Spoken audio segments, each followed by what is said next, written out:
Welcome to Changing the Game, where bold leaders, rule breakers, and trailblazers drop the playbook and share how they lead, win, and shake things up.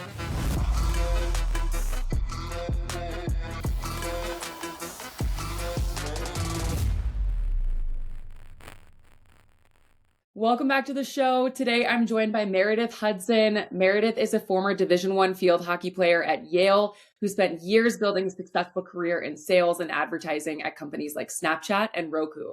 Despite her corporate path, she's always been a creative. That pull eventually led her to build Sideline Bags, a brand born from real athletes and the simple belief that girls should feel confident and prepared the moment they step onto the field. I'm so excited to get into her story. Welcome, Meredith. Thank you so much for having me. I'm excited.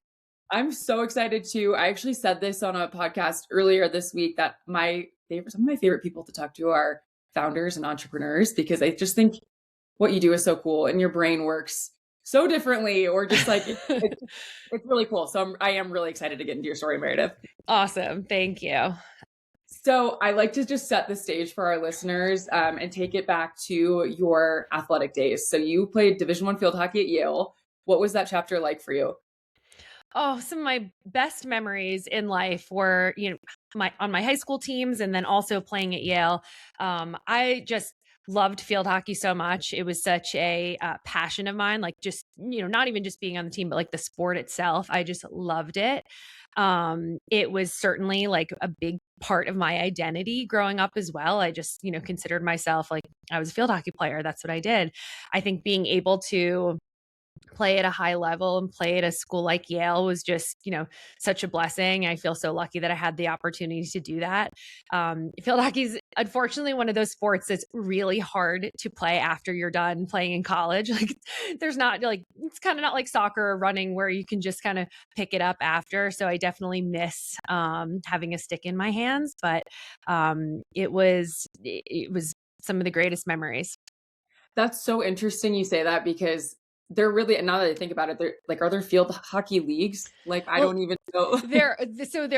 There's now a women's professional league, which is amazing. Okay. So now like women that are graduating from college now have opportunities that, I certainly didn't have 20 years ago, or lacrosse players didn't have 20 years ago.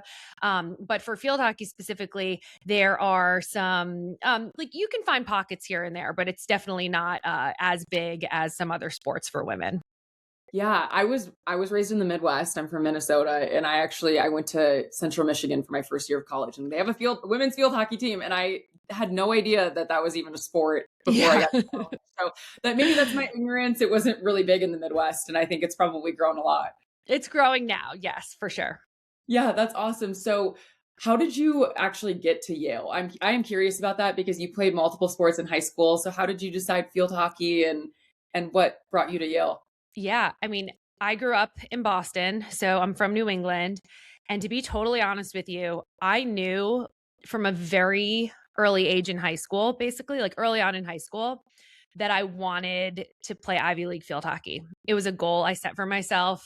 I had my sights on playing at Harvard or Yale. My parents were really supportive of these goals, but they didn't go to schools like that. I was, kind of the first in my family to have this drive to want to play in the Ivy League. I think to me, it represented the best of both worlds, academically challenging and also, Division I for athletics. I was at a private high school at the time. And really everything that I was doing in high school was like tracking towards those goals. I had very clear goals of where I wanted to go. Visited both schools, set myself up academically, worked really hard so that I could, have the opportunity to get recruited to a school like Yale. And I applied early, and I applied to one school. I was very laser focused on, this is what I want. What's the game plan that I need to do to make it happen? And I think these are like some lessons I learned on, playing sports. Obviously I hadn't played D1 yet. I was getting there, but I think I've always been very clear on like having a goal, but then not just having that goal, like knowing what the steps are that I need to take and what the actions I need to take are to achieve that goal. So that's like, I ended up there because I made it my goal. And, sometimes that works out and sometimes it doesn't. In this case, like I I wanted it really, really badly. And I worked really, really hard to have everything that was in my control set up so that, that could be an opportunity for me. Where do you think that came from?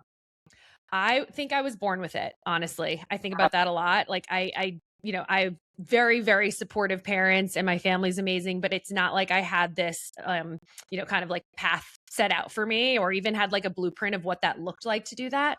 I have, two parents who are extremely hardworking. And I think it was just instilled in me at an early age that you can do anything you want to do as long as you work for it. Like anything, the world is your oyster.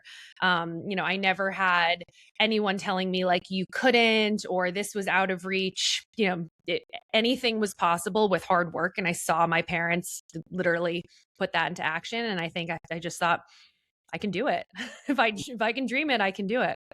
I absolutely love that. You definitely had two great role models for you there. And I'm sure that that laser focus has helped you throughout your career. Like I'm sure it didn't just stop at college. So I'm kind of Yeah. curious, when you got to college, were you as laser focused on that next chapter of like Well, career? I think if like I'm being brutally honest, I think I expended so much energy getting to that level. Once I got there, I I didn't I didn't actually know what the next goal was. Like I was so set on like I want to go to Yale, I want to play D1 field hockey. When I got there, I enjoyed it and I certainly uh you know I guess enjoyed it is the right word. Like I celebrated it. I loved being part of that team. I appreciated it so much. I didn't know what that next goal was for me, to be Yeah. honest. You were in the I knew I didn't want to, in terms of like degrees or what my job would be after college. I didn't want to be a doctor or a lawyer, like where you'd, like I'm going to law school after this or I'm going to med school. Like I didn't really know what I wanted to do after college. I just kind of wanted to have an amazing 4-year career, be part of a great team. I honestly didn't even look at academics in quite the same way as I did when I was in high school, when I had that like, a strict goal of where I wanted to go. I don't want to say I relaxed a little bit because it certainly it's not relaxing when you get to play at the D1 level. But in terms of like knowing exactly what my next goal was, because so much of my identity up until that point had been tied to I was a high school athlete, I'm going to be a college athlete. I knew I wasn't going to be a ex-college athlete. So I don't think I had a goal. I didn't really know what was next. I actually think that's really cool though that you were able to do that. Like almost be like, I've arrived. I've arrived. I've worked so hard for this. I'm going to be in the moment here and I'm going to enjoy my time playing in like the rigorous academic side of things. I think a lot of people can miss out on that. Like I'm here. I'm where I've worked to be. Yeah. And sometimes it's easy to overlook, especially for athletes, and go, what's next? What's next? What's next? And not celebrate in the moment. Yeah, like for field hockey, there wasn't a what's next unless you're going to go play at the Olympic level or the national team level, and that I wasn't on that level for sure. It kind of all I had to do was like, all right, just enjoy this now. Like work really hard. Was on for the 4 years that we were there, we had some great seasons, we had some not so great seasons, but I really did just I was kind of living in the moment in those 4 years. I didn't know what was next. So how did you end up then? You started at Google, right? Out of college. So how did Yeah. that transition work out?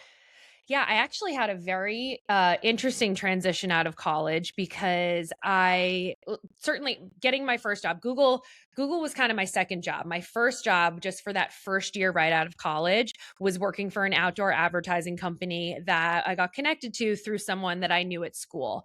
Like I said, I didn't really know what I wanted to do next. I thought advertising and sales sounded kind of cool, and I loved being on teams, and I always had been creative. So I thought, I want to go to New York City because all my friends are moving to New York City. And I want to obviously be able to support myself and have a job that, lends itself to living in the city, which is, Right. obviously expensive. And I want to be independent and, be able to support myself. So, through a friend that I knew, his dad had an outdoor advertising company. And like, long story short, I decided to like take a risk, go work there, get some experience under my belt. It would, afford for me to live in New York City with all of my friends. And actually, the first month that I was living in New York City, so I just graduated, I was diagnosed with Hodgkin's lymphoma. And that was like very shocking to me because I had, I just moved to New York City. I was with all of my friends and I received a cancer diagnosis. I am 20 years in remission now. So obviously I'm all good. It was a crazy first year out of college. But because of all of the things that I had learned from being a D1 athlete and even a high school athlete, and this idea of having a game plan and working hard when you have a goal, I was presented with this like huge challenge and, traumatic experience coming out of college and in living on my own for the first time and getting diagnosed. But I was really able to kind of treat it like other challenges that had been put in front of me before. And I credit so much of that to lessons that I learned on the field. Like I was very comfortable being uncomfortable. I knew, when things got tough, if you just came up with a game plan, like you could figure things out. And I really approached like beating cancer with that same kind of game plan mentality that I had been living for like the past 6 years. So that was like an unexpected and very weird first year out of college. But I was cured and everything was good. And that's actually when I started working at Google, was that next year. Wow. Wow, Meredith, I did not know that. Congratulations on Thank being in you. for Thanks. so long. That's amazing. That to me, after knowing just, this is only our second conversation ever. So after just briefly knowing you, it makes sense for your story. Like you have such a strong work ethic from high school and college, and then you had to overcome this challenge so early in your life that so many people are in these years where you can kind of take for granted like what you're doing. And you didn't have that Yeah. luxury, but you took that mentality into like, this is just another thing that I'm going to overcome. That's amazing. Thank you. Yes. And it was, looking back now, obviously it was tough to go through at the time, but I do think of it as such a blessing that I was able to go through something like that and obviously come out stronger at the end of it. But it certainly does, early in my life gave me a good sense of perspective. What's important, health is above everything else. But also really just, once again, proved to me that like, even when things are really hard, you can get through them. Yeah. Yeah. It's like that saying, you've got, 100 problems until your health is one of them. And then it's the only problem. Exactly. Exactly. Yeah. Wow. So amazing story of overcoming adversity early. You get into your career at Google. How did it kind of develop from there? Because you went on to work at all these amazing brands, like household name brands. So I want to hear a little bit about your journey there. Yeah, I think so. I feel so lucky that I was able to get in at Google so early on in my career, because I even think now it's still so hard, like even 1 or 2 years out of college, to work at a big tech company like that as your first job, especially in sales. I think if you're, engineer or you have some like amazing credentials in that department, like they'll recruit you. But in terms of sales, like I had no experience. I didn't even know what a click was, right? This is in 2007. So the age of search ads, it was still all very, very new. But what I knew that I loved learning and I'm a very curious person. And I knew that whatever I was working on, I was going to, I would figure it out and I would be learning in the process. I also had a good friend from high school who was already working there. And she was the one who kind of helped me with my application and kind of like angle my way into one of the teams there. So I had her, who's a great advisor and a great, partner through that. Certainly like building relationships. So I think even from that, like my first job was because of a relationship I had in college. My second job was because of this, friendship that I had and relationship from high school. So I think like one of the most common threads throughout my career is just really leaning on relationships and building relationships. And I've, tried to pay that forward as well and help out other people. But I think, working with good people, even if you don't necessarily have experience in what you're working on, is always going to be a good like green flag that you should run towards. So when I started at Google, I was learning everything for the first time, but I worked with some great people, some mentors that even still today if something happens at work, or, I can be in a certain scenario. And I can remember one in particular. Her name's Courtney Tuckman. She was my first account manager and account executive that I worked like for, basically. I can still remember things she told me in 2007 and 2008 that still stick with me today. So it was a pure, have fun and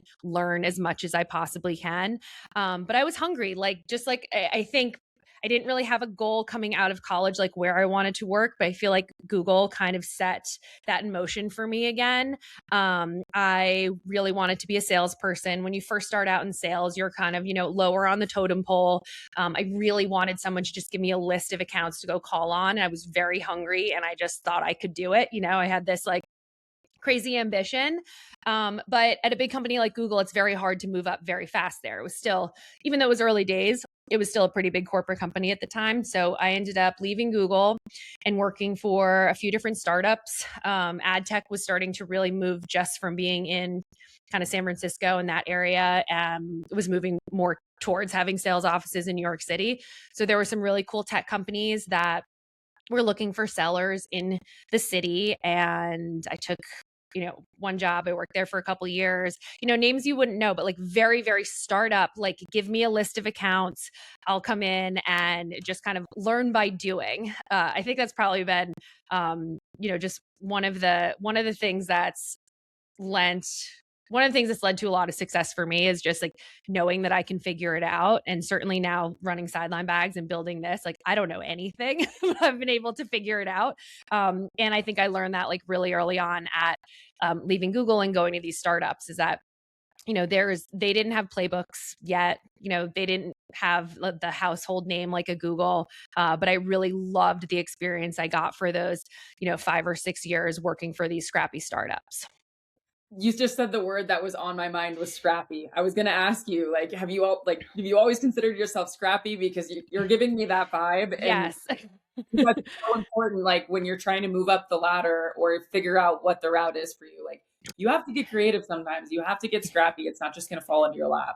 I actually think if you were to ask my high school and my college field hockey coaches, they would probably use the word scrappy to even describe my like style of play. Like I would just like, I would figure it out. I wasn't the fastest. I probably wasn't even like the most talented in a lot of situations, but I was like super scrappy and like could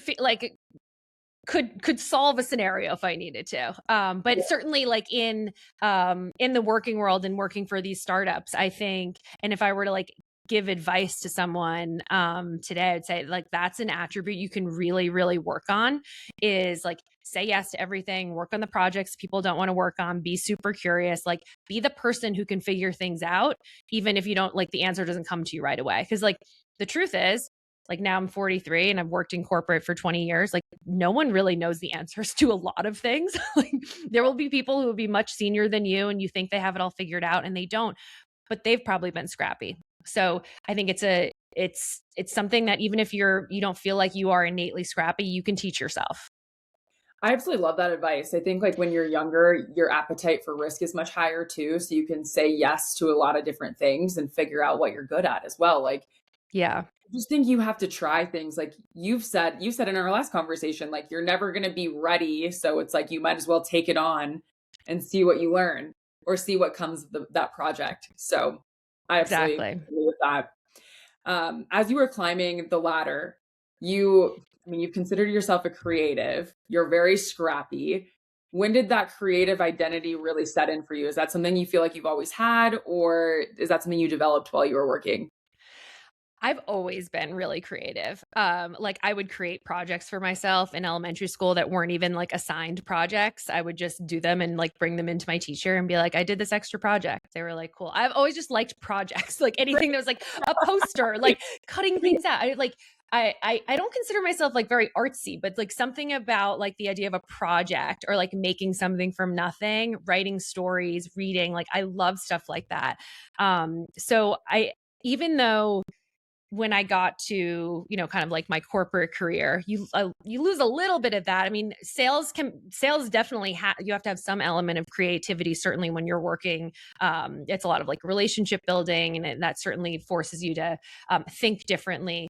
but I always had like something else on the side that I was working on, not necessarily like a side hustle that I was getting paid for, but I had like little projects from here or there. Like I had a blog like way before blogs were like even a thing. It was like a Tumblr, and I would just like post on there. When I had my first daughter, I was like very into, this is in 2010. So I was kind of like the first of a lot of my friends to get pregnant and have a baby.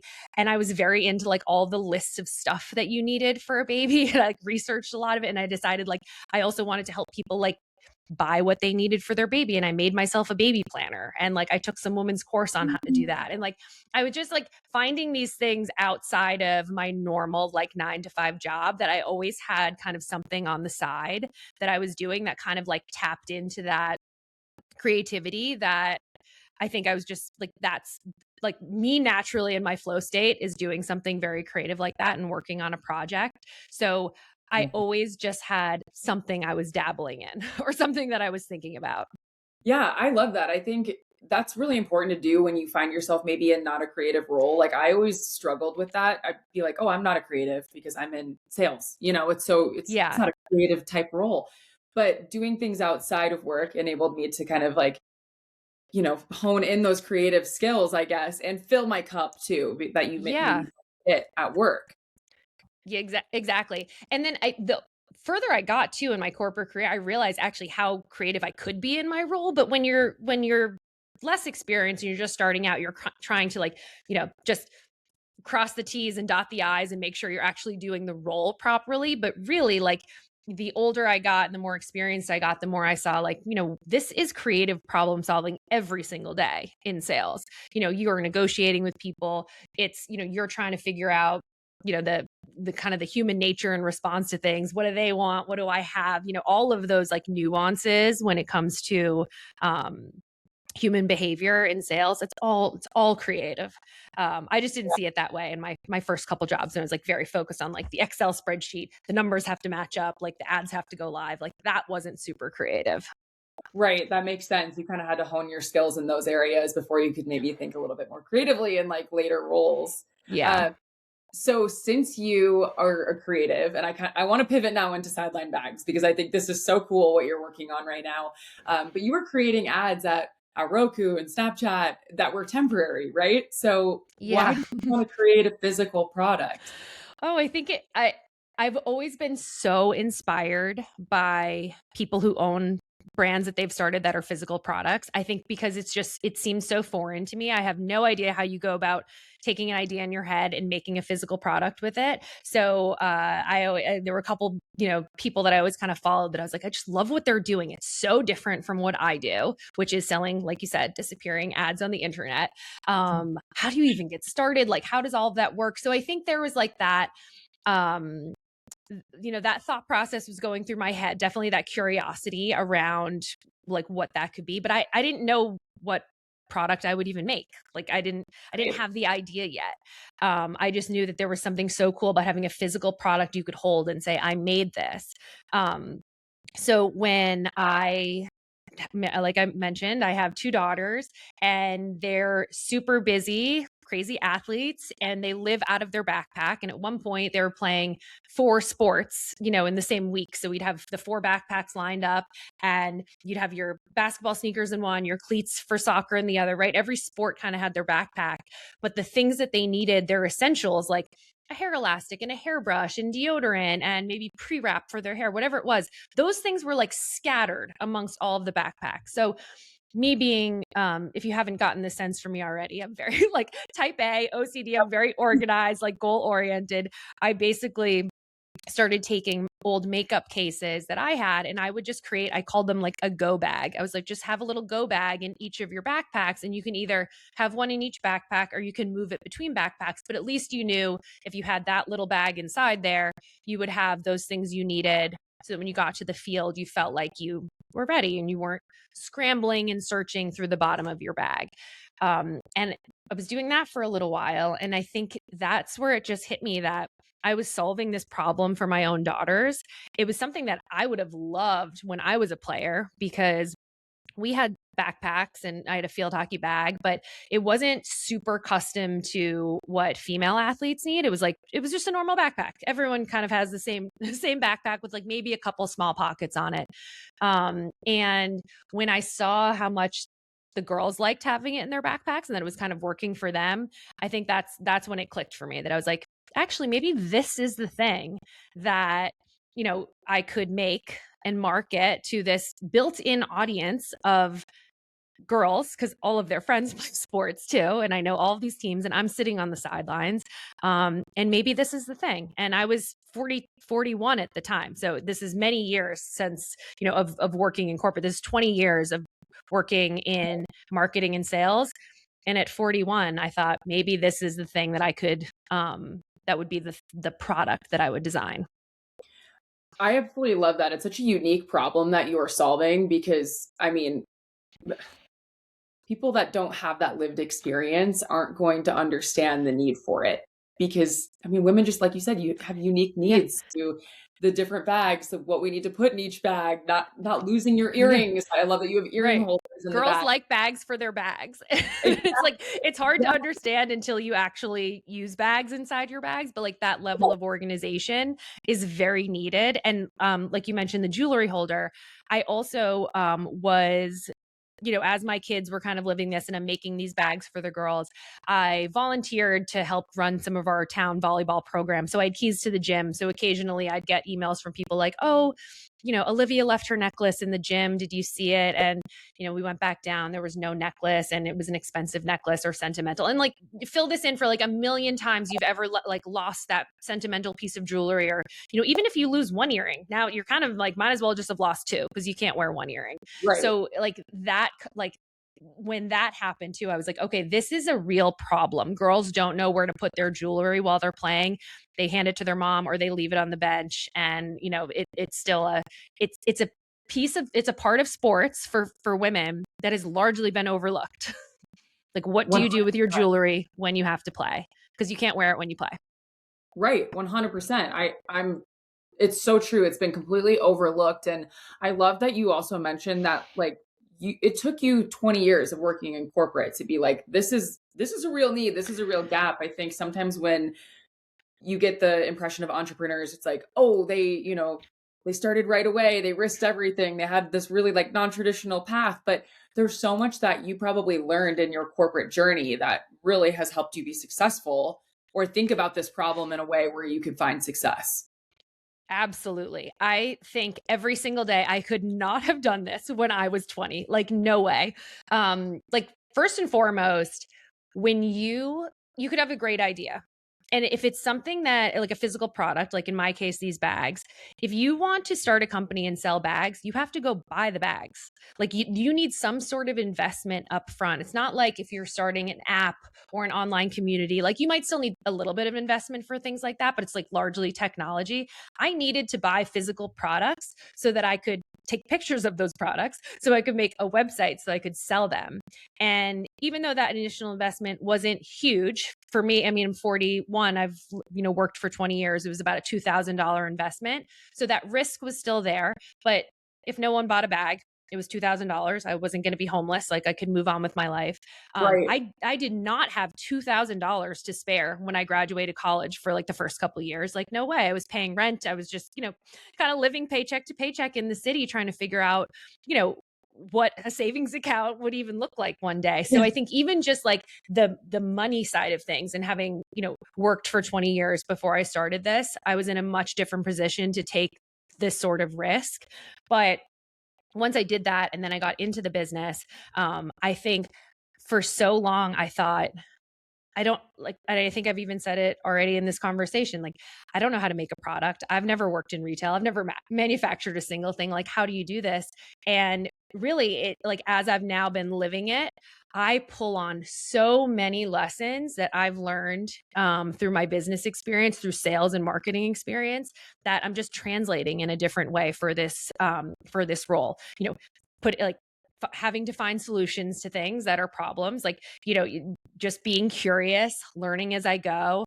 I had a call last week with a large big box retailer for the first time. And I have like, which was, I was so excited slash like extremely nervous about, because I've never been in one of those conversations before. But like the pep talk I gave myself right before that was like, I've been on phone calls with customers and brands, Fortune 500 brands, some of the biggest brands in the world that I've worked with across all of these companies. Like I've been on calls like this before. I know what a sales call is, I've done that. So there have been so many scenarios that I thought in entrepreneurship, this is going to be this whole foreign world to me. Like, sure, it's different, but there are so many things that I've learned through sales and marketing and working with people and leadership skills that I'm using in a very similar capacity running Sideline Bags now. Yeah, it sounds like you really were able to have confidence going into a lot of these situations because you're like, I've done this before. Like the sales calls, like this is not foreign to you, so you can lean on the skills you already have. And like to your exact point, like I've done this before. I think about that in relation to field hockey as well. Like this whole idea of like doing hard things, getting really comfortable being in uncomfortable situations. The earlier on in your life that you can have those experiences, like things that are really hard that you overcome, that you then like that help build confidence, the better off you are when, you're my age and beyond. Like it's just going to make you more successful to know that when things get hard, I've done this before. Yeah. I say that to myself all the time. Like I'm, faced with a challenge, or I get an email from someone, or there's incredible opportunity, and I'm looking at it, I'm like, I have no idea what I'm doing. I was like, well, there have been many times in my life where I've had no idea what I was doing, and I figured it out. And a big piece of this too is not being afraid to ask for help and casting a wide net and building relationships. I would not have Sideline Bags if I didn't tell someone that I had this idea. And I didn't know how to find a manufacturer at first. Like, as I don't think many people know, that side of the business. Like, how do you even get something made? Right. But I told a friend that I had this idea, and she said, "Oh, I know someone that could help you." And she introduced me to my now very good friend, Jen.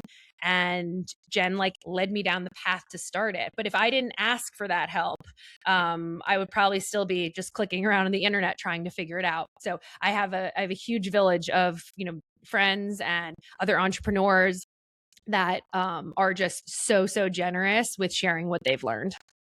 That's amazing. Relationships really are so important. And I actually wrote down that question. I was going to ask, how did you go about finding a supplier? So it's like you leaned on your network, really. Yeah, I just asked.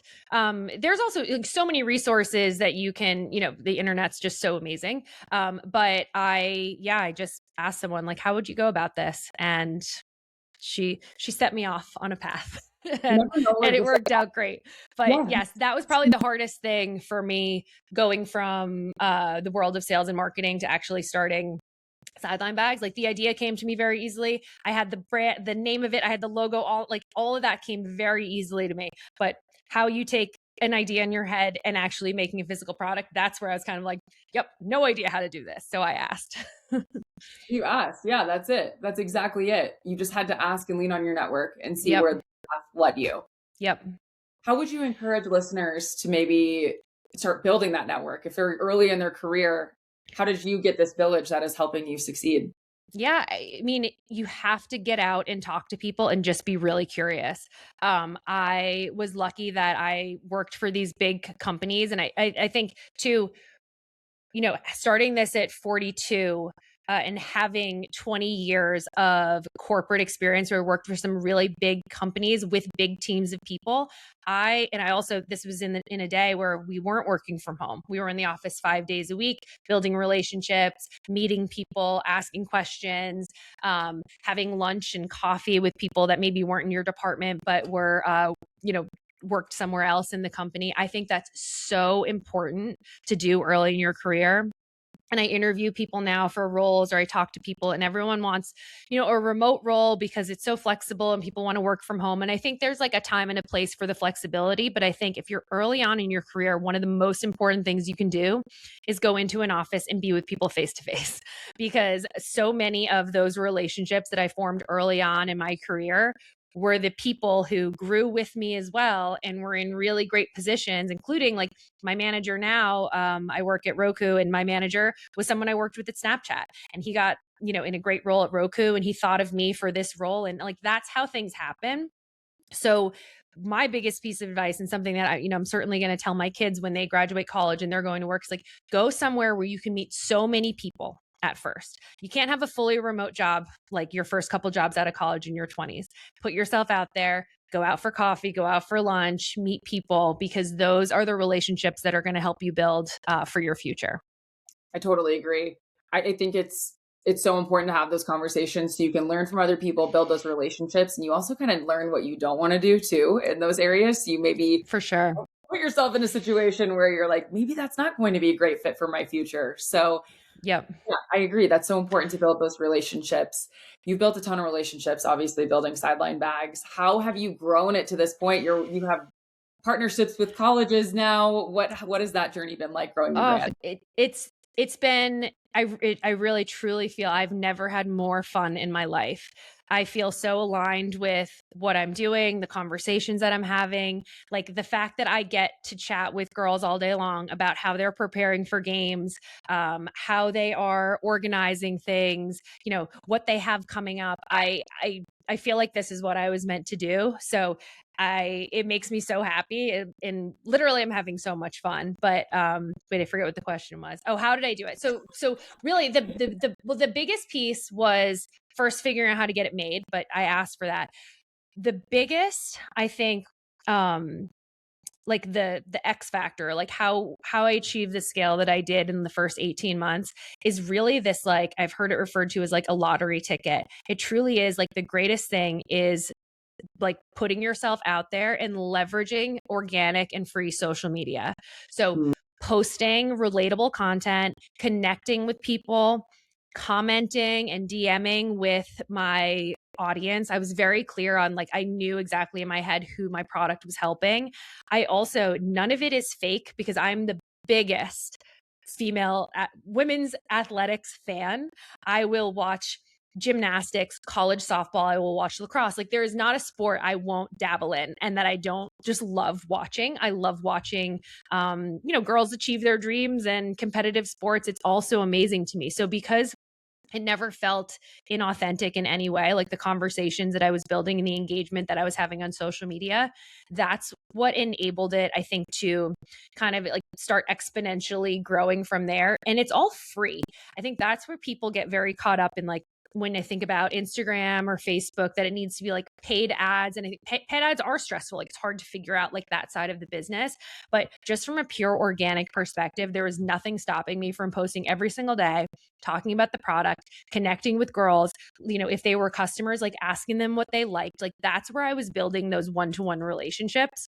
And I think because of the effort that I put in there, and it was all just heartfelt, and I loved it. So it didn't even feel like work at the time, which was also kind of a foreign concept to me. I always, I would say I liked my jobs and I loved the people I worked with. I've never felt like this aligned with something, which, and it wouldn't have worked any other time except for now. So I'm like ready for this. But those relationships that I was able to build through social media were paramount to us having me finding success in the first year. Yeah. Yeah, I love that. How many ambassadors do you have now? Because I know it's a big number. As we have over 2,000 female athletes who have reached out, have applied, have said, this brand represents me. I value the same things. I'm so excited to get involved. How can I get involved? And I'm like, come on in. And I set up our brand ambassador program without, it's very much like, if you love the product, please come in. Like, there's no follower count that restricts girls from coming in. I want to create a community of, like little mini me's. Like, that was me when I was in college and when I was in high school. Like, this is what I needed. And I live with two teenage athletes as well. So I know what they need and what they want. So it's really important to me that there is a place for them, that they feel like they belong with the brand, that they feel like this brand is theirs just as it is mine, because it is. Like, without all of these girls, like, Sideline Bags would not be a thing. I love that. You absolutely know your person, your customer, your client. I Yes. what you call them, like these Yeah, girls. I actually call them my girls, which I have two girls that live in my house, and then I have like 2,000 girls. Like, that's what they're just my girls. Like, Yes. that's what I call them. And I think it's so special because, like, I was going to say like what you call your customers, but I'm like, they feel like more than customers to me. Just hearing you talk Yeah. about this brand, it doesn't feel like they're just customers to me. Like you know them inside and out, and you really deeply care about them. And I think that really does show up in the way the brand puts its face forward. I mean, Thank you. I see your posts on Instagram, and I love that like you're on camera talking, like you're talking about the bag, you're talking about the business. And I think that's so important as founders because people connect with people. Like they don't necessarily connect with Totally. like a brand, like an abstract entity, like they connect with you. And I think that's amazing that you put yourself out there like that. Did that always come easy to you, or did you have to like get over the hurdle of like putting yourself on camera? Um, I it wasn't super stressful for me. I think like I Yeah. didn't, and actually, this probably is why the reason it's easy for me is because I'm so aligned with what I'm doing. Like I just believe in it so much and I'm so passionate about it that it doesn't feel like cringy or weird for me. It might have for anything else in life. And I actually wasn't like a huge social media poster before I started Sideline Bags. But now it's like it doesn't bother me at all. The only it gets really funny when I'll do a TikTok live and some of my daughter's friends will like pop in the live and I'll hear from upstairs like, "Mom, get off TikTok live." It's very funny where I'm like now in this world communicating with girls who are friends with my daughters, but no, it's all so fun. I think someone said once kind of embarrassment is the price you have to pay for success. So if anyone's listening to this and they're thinking about like, oh, it's so embarrassing to put your face out there, like no one's thinking about it that way other than you. You just kind of have to like get over there, get over it, do it. The more you do it, the easier it becomes. Now, like I think of everything in terms of like, oh, what can I tell the girls? Like when can I get on camera and talk to them? And like if you're a social media user and you feel this way about any other brands, like you get that feeling, like you feel like you know people. And so social media, I think, can get such a bad rap, just like overall, like, oh, we spend so much time on our phones and, there's kind of this like toxic, you know, like channel you can go down with social media, but there's Right. also like such like beautiful things that can come out of it as well as it relates to like relationships and just storytelling, and being able to, make friends and build brands. Yeah, I think if used the right way, it can definitely enable you to connect off the phone too. Like it gives Yes. you the resources to connect out in the real world as well. That's next for me. So I'm so excited about the day that we can do like a Sideline Bags like brand trip somewhere, or like I mean I don't even think of it as like a brand trip. I think of it in terms of like all these girls are at these tournaments and we're all over the place. Like when can we just kind of like pop up and all be together? Actually, I Yeah. have my brand ambassadors are all in a group chat together. Like it's massive. It's so much fun though. And everyone was posting their like spring and like winter schedules, like they're like kind of Instagram graphics of their games. And someone put in there, wouldn't it be fun to do something if two brand ambassadors are playing each other in a game? And I was like, oh my God, like I will go to that game. Like tell me when it is, like who's playing who, like I will be there. There's actually a lacrosse game that's happening in February. It's an inaugural game for one school. I can't give it away because I think the bags are still surprises. Okay. They're playing another school that also did a whole team order. So I was thinking like that game, every single girl in this D1 lacrosse game is going to have a sideline bag in her bag on the sideline. And that is that's so crazy to me that every single one of them is going to be using a sideline bag. That is so awesome. That's so exciting. I was going to ask you Yeah, too what I you have to were go to the excited game. about. Oh my gosh, but you already answered it. Like your passion just like radiates from you, Meredith. I just think it's so cool what you're doing. Thank You can you. sense the alignment 1000%. Thank I'm you. I'm selfishly curious because like I'm no longer a college athlete, obviously, but I've recently got into like the high rocks of the world and kind of like the adult fitness competition type things. And I'm doing my second one in April. Oh, But have you amazing. Thank you. It's really fun. It's a great time, just like big sense of accomplishment. But have you ever Sure. thought about getting into like dabbling in some of those worlds? Or are you really focused on just like the college athlete right now? I want sideline bags to be for everyone. So, like, eventually, yes. I think the benefit, though, of niching down as early as I did, and I think this is like probably advice I would give to someone else as well. If you're thinking about, like, oh, I have a product, it could be for anyone, pick an audience.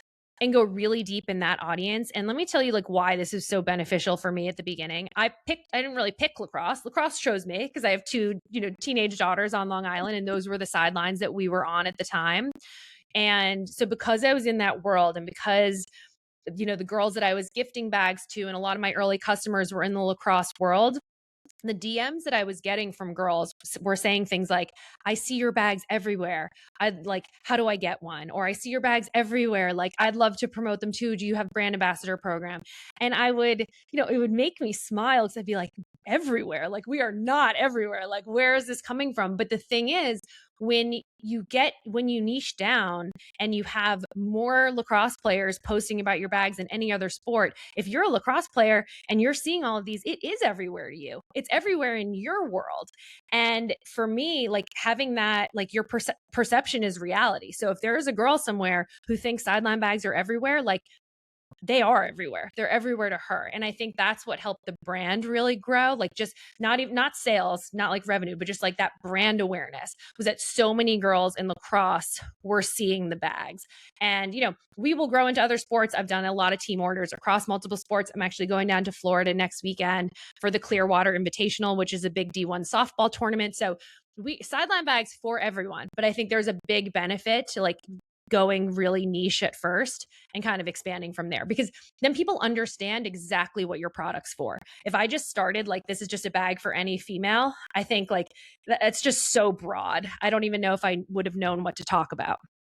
Yeah, I absolutely love it. You've given such amazing and tangible advice in this episode that people can really take away. Like I'm grateful for your time here because I'm trying to soak in all this knowledge too. I think if there's somebody listening who has that like idea in the back of their head that like one day they want to be a founder of something, what would you tell them, or where should they start? Well, it seems so cliche or like so simple, but like just do it. There's a reason that's like a slogan for Nike, and it's like the most famous slogan in the world. Just do it. There are so many people who will think of ideas or want to think of ideas and want to start a company, and they never will. And if you like, what separates the people who are like, call themselves founders or start something or, can feel aligned on a passionate thing is that like, they've just done it. Like it wasn't perfect when I started, and it's nowhere near perfect now. It's messy, but I try to just like keep moving forward every single day because I love what I'm doing. And like, if you even think that it might be something you want to do one day, there's nothing stopping you. Just do it. I also operate from a place of like, my biggest fear in life is having regrets. So if like think of, 5 years down the road, what if you didn't start it? You could have been 5 years, further along. So just get out there and do it. Absolutely. So powerful. It's like that quote. I always think of this when I don't want to regret something. It's like tomorrow you will say you wish you would have started yesterday. Like, I think that's what it is. Yep. Yeah, exactly.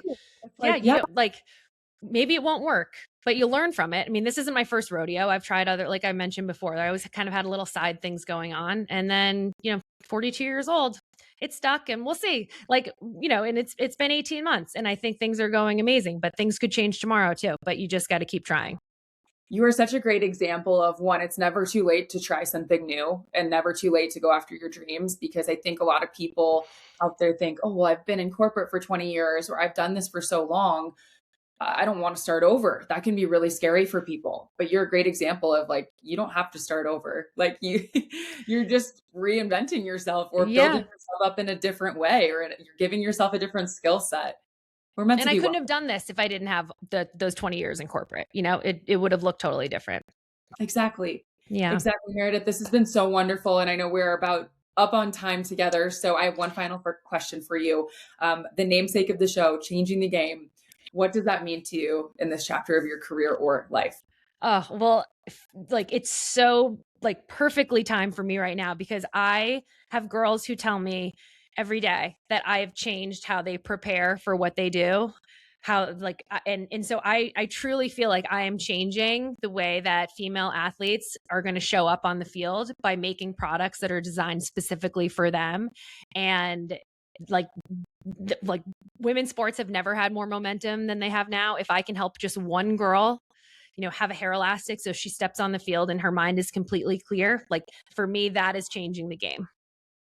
I love it. Thank you so much, Meredith. This has been Yeah, so thank you. This was awesome. Thank you so much. I want to have you back again. So I hope we can have a part 2 in the future and talk about everything Sideline Bags have done since this episode.